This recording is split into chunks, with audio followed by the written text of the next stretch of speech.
नमस्कार दोस्तों, एक बार फिर से आप सभी को मेरे चैनल पे स्वागत है। मैं कार्तिकेश्वर पटेल। आज आप लोग को डीएनए के बारे में बताऊंगा कि डीएनए का फुल फॉर्म क्या होता है। अधिकांश एग्ज़ाम में पूछा जाता है डीएनए का फुल फॉर्म। आइए मैं आप लोग को डीएनए का सबसे पहले फुल फॉर्म बताता हूँ। डीऑक्सीराइबो न्यूक्लिक एसिड, इनका फुल फॉर्म होता है डीएनए का। डीएनए उच्च अणुभार वाले दीर्घ या वृहत अणु है जिसमें डीऑक्सीराइबोज शर्करा तथा फास्फोरिक अम्ल के अलावा एडेनिन, ग्वानिन, साइटोसिन और थायमिन नामक नाइट्रोजनीय क्षारक भी पाए जाते हैं। डीएनए डीऑक्सीराइबोन्यूक्लिक एसिड के मुख्य घटकों का अध्ययन करते हैं।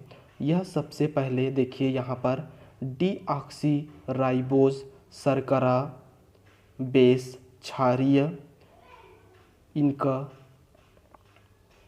न्यूक्लियोसाइड फास्फोरिक अम्ल से न्यूक्लियोटाइड का फॉर्मेशन, न्यूक्लियोटाइड से पॉलीन्यूक्लियोटाइड डीएनए का फॉर्मेशन कंप्लीट होता है।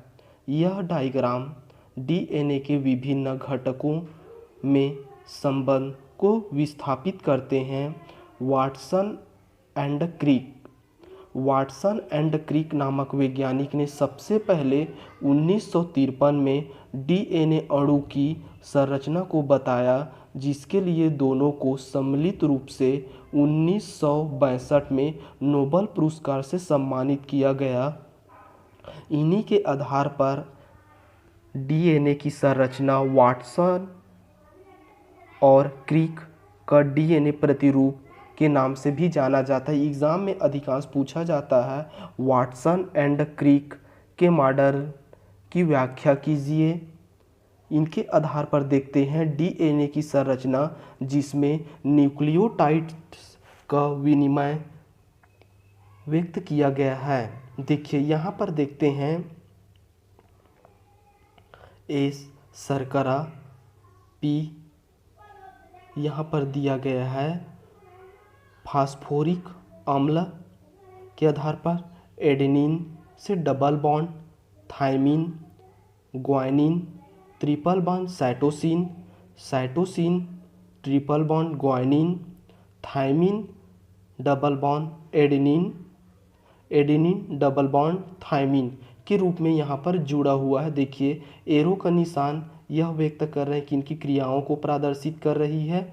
यहाँ पर देखिए कि पी फास्फोरिक अम्ल, ए शर्करा को यहाँ से व्यक्त कर रहे हैं। डीएनए की संरचना जिसमें न्यूक्लियोटाइड्स का विनिमय दर्शाया गया है। देखिए इस डायग्राम के माध्यम से यह हम देख सकते हैं कि डीएनए की संरचना में न्यूक्लियोटाइड का विनिमय किस प्रकार से दिया गया है। क्षारीय अम्लों की व्याख्या भी इनके आधार पर की जा सकती है।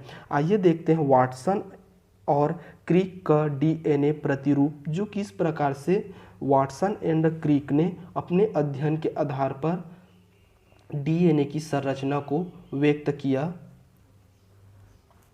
देखिए इनके आधार पर यहाँ पर देखते हैं 20 एंगस्ट्रॉन ये है वाटसन और क्रिक का डीएनए प्रतिरूप। यहाँ पर देखिए कि बेसिक शुगर फास्फोरेट चेन्स दिया गया है। यह इस प्रकार का प्रतिरूप दिखाई दे रहे हैं कि रस्सियों का ऐंठन का प्रतिरूप दिखाई दे रहा है। यहाँ पर देखिए ऊपर की क्रियाओं को, यहाँ पर 20 एंगस्ट्रॉन की क्रिया दिखाई दे रही है, 3 days 5 days.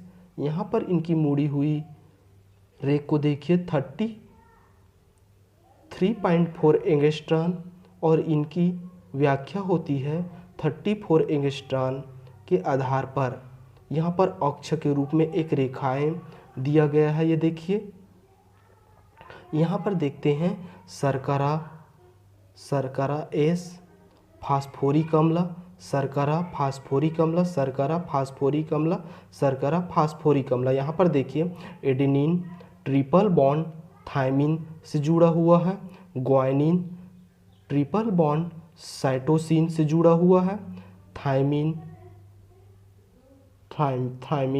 Double bond adenine से जुड़ा हुआ है, साइटोसिन ग्वानिन से यहाँ पर जुड़ा हुआ है। यह आकृति वाटसन और क्रिक ने यह प्रस्तुति दिया, जिनके आधार पर इन्हें इसी आकृति के आधार पर नोबेल पुरस्कार से सम्मानित किया, जिन्होंने डीएनए का प्रतिरूप का अध्ययन किया गया था। आइए इनके आधार पर देखते हैं कि डीएनए प्रतिरूप की व्याख्या वैज्ञानिकों के आधार पर किस प्रकार की जाती है। आइए देखते हैं इनके आधार पर।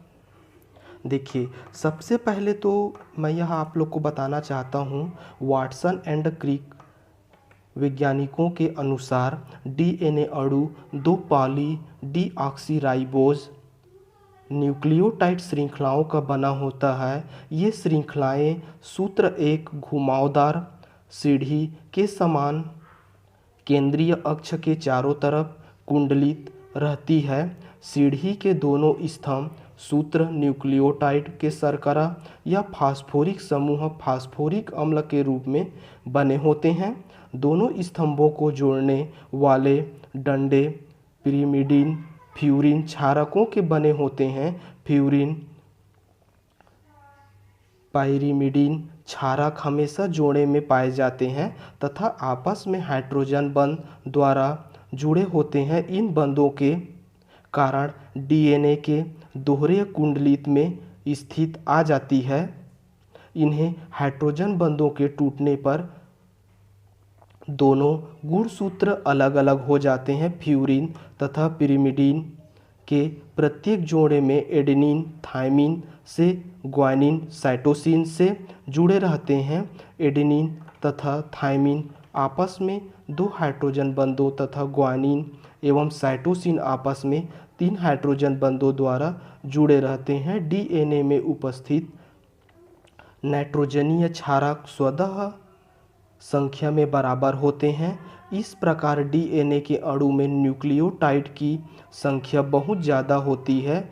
दोहरे कुंडलित का हर घुमाव 34 एंगस्ट्रॉन तथा स्तंभों का कुंडल 20 एंगस्ट्रॉन होता है, जबकि एक डंडे से दूसरे डंडे बेस पेयर की दूरी 3.4 एंगस्ट्रॉन होती है। इनके आधार पर वैज्ञानिकों ने वाटसन एंड क्रिक ने डीएनए का प्रतिरूप को व्यक्त किया गया, जिसके आधार पर मनुष्यों की डीएनए का अध्ययन किया जा सकता है।